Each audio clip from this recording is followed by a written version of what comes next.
दोस्तों हमारे पास एक जवा की गाड़ी रेडी है जो कि लग्जरी टाइप में बनाई हुई है, फुल रेडी फुल एसेसरीज के साथ में।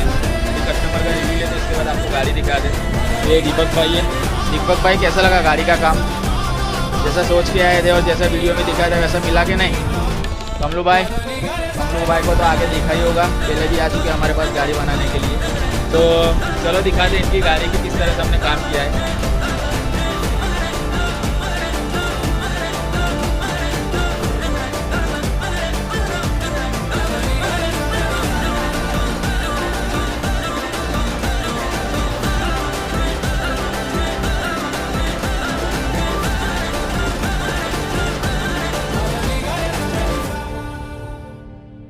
அவ பேர் சந்திரடா.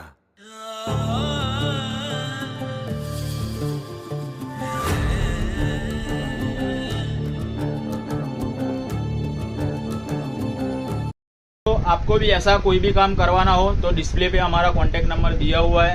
मिलते हैं और कोई नए वीडियो के साथ, तब तक के लिए जय हिंद जय भारत।